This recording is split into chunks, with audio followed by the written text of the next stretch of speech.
Great. Well, Janice, thank you so much for, starting this leadership series. Yeah, thank you. Great. Thanks for having me today. That's wonderful. So Janice, can you tell us a little bit about, what inspired you to start Aging Asia and Aspire 55? Great. It's been about 15-year journey with Aging Asia and about 10 years for Aspire 55. But when I first started, I think what I wanted was to create a better and happier world for older people.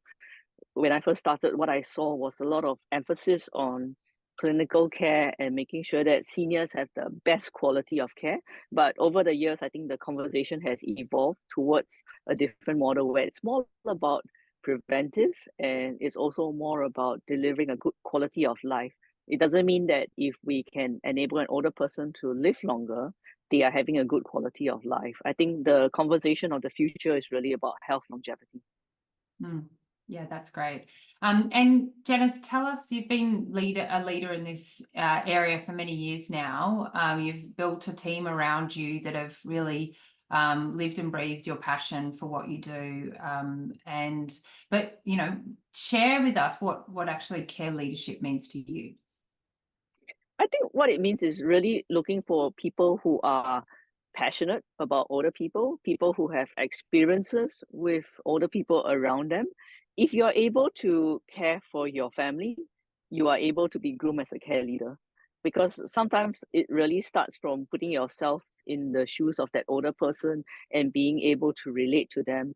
And from there, the management skills, the clinical skills, I think all those can be taught in care leadership.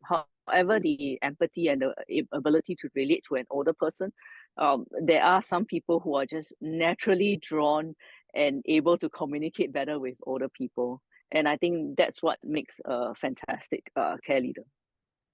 I 100% agree with you on that one. So Janice, tell us a little bit about your care philosophy then. I think the care philosophy we have at Aspire 55, especially because we are interacting with older people, is about age with laughter. And it's this new way that we envision filial piety to be in Asia. It's not just about sheltering an older person and having mom and dad live under your roof, but it's also making sure that they have activities that they enjoy, enabling them to continue having a strong sense of independence. And with that comes inculcating with them the positive values of exercise and strength training, so that as they grow older, they have the strength to lead the life and enjoy the things that they want to do. So I think that's really what the future is about.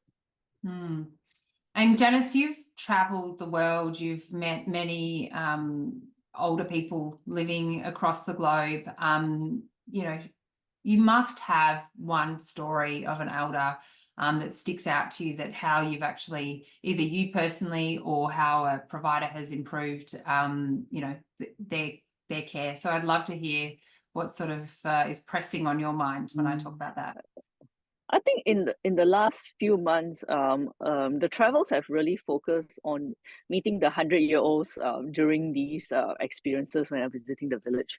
And I think one common trait that I've seen of the independent and healthier 100-year-olds is really their zest for life, their thirst for knowledge. They are curious.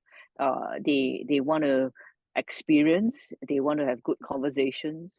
They want to be able to get out of bed every day and to be able to continue the activities they love. It could be walking, or it could be interacting with the staff, or it could be looking forward to their meals. But I think they have this really positive energy about them. And I think that's one unique trait that I see from the 100-year-olds that I've met that are living this really good quality of life. Yeah, that's interesting. And Janice, obviously you've, on your travels around the world, when you've looked at different technologies and met with different organizations, like what are some of the technologies that you've really seen having an impact to, improve the overall care for residents or seniors? I think one of the technologies I really like is in that area of robotic companions. So most of the robotic companion robots, they perform either a teaching function or a AI conversation function. But this particular robotic companion is a small interface gadget. But it's not about the technology of the robotic itself, but also behind the scenes, the philosophy behind it.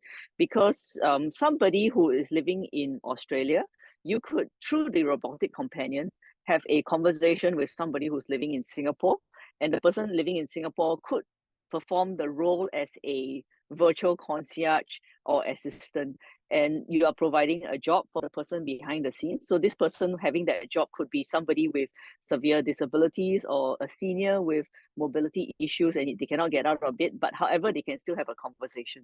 So you are providing employment, you are providing interaction. The person in Australia and the person in Singapore are able to interact, and there is purpose, empowerment, and independence fulfilled in this particular robotic companion. So I think robotic companions and all kinds of different technology solutions today, they don't just have to serve a function of care, but they can also serve a function of improving life. And that improvement of life is not just for the senior that's receiving the care, but it could also be the senior that is providing a service to a senior receiving care. So we are empowering future generations where seniors can care for other seniors, even if they have some disabilities or they have some mobility issues. But we can promote a better world where people are able to care for each other. And maybe in future that solves the manpower shortage too. Yeah, I know. I'm thinking there's a lot of opportunity here in Australia for that. But yeah, no, that sounds awesome, Janice. And I agree. I think there's a huge scope for robotics, and we're only seeing the beginning of it. In terms of, I'd love to hear your view as well on, how important quality of life is for residents. Great. So I think that we've always felt that when somebody is older, they need to be cared for, and you need to do things for them. However, we are seeing a new generation of older people. They are the baby boomers. They are more well traveled. They have higher expectations of their living standards, and similarly, they will have higher standards of quality of life as they age. And the conversation today is really from when we have chats with them is that they don't want to necessarily lead a super long life. They don't want to live to 120 if they don't have quality of life. They want to lead a long life, but they want to have good health. They want to enjoy activities. They want to be able to meet their friends. They want to be independent and not be a burden on the children. So I think in the future, quality of life is even more important than being able to shelter them and give them the best care. What they want is to be able to enjoy their life as a person. And that to them is even more important than just receiving the care. Yeah, no, I couldn't agree more on that. And so, Janice, then in terms of what do you see the link of quality of life and quality of care? I think the biggest link, it's not really the word care or life, but the word quality. What is quality, and what is having a good life, and what is the standard to achieve for that? Every one of us have different standards that we want to achieve for leading a good quality of life or receiving a good quality of care. But I think that definition of quality is the bridge between the two. And lastly, Janice, how can we attract and motivate more people to the care sector?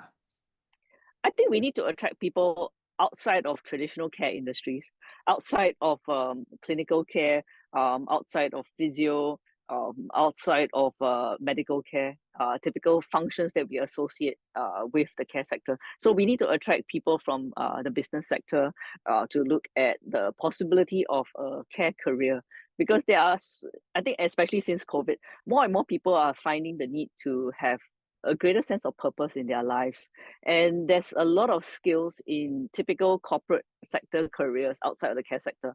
And I think many of these mid-career leavers or mid-career changers, they might be hungry for change, and they may be looking to put their excellent corporate management skills into organizations in the care sector where they can leverage both their management backgrounds, skills they've acquired from other industries. It might be tech, design, publicity, but they could use it really well in the future of the care sector.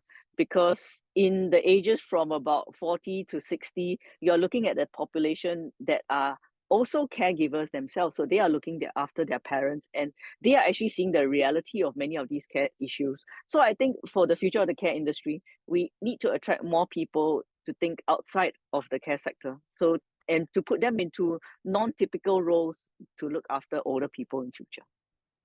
Yeah, definitely. I think it comes back to what you said before about, we can train as long as they've got that empathy for older people, it can be trained. So, well, thank you so much, Janice. Yeah, Okay. great, thank you. CarePage Business is the only feedback platform designed for the health and ageing sectors. With CarePage Business, you can uncover powerful customer experience insights, monitor resident or client feedback and complaints in a single, easy-to-use platform, and get the insights you need to drive continuous improvement in services and facilities. The CarePage Business Feedback solution is designed to be accessible for your residents and clients. With large fonts and high contrast colours, surveys and feedback forms are designed for older audiences and individuals with cognitive or other impairments such as low vision. You can also offer surveys in a range of languages. CarePage business dashboards and analytics have been designed with the sector in mind, giving you clear oversight over one or multiple services. All feedback flows in real time into a cloud-based system where executives and managers can look at top-level reporting and delve into deeper analytics to look at feedback and complaints themes and identify areas for celebration or improvement. Free up your team's time managing and monitoring feedback so you can focus on delivering high-quality care and services. Get the complete feedback, complaints and continuous improvement solution designed for the health and ageing sectors.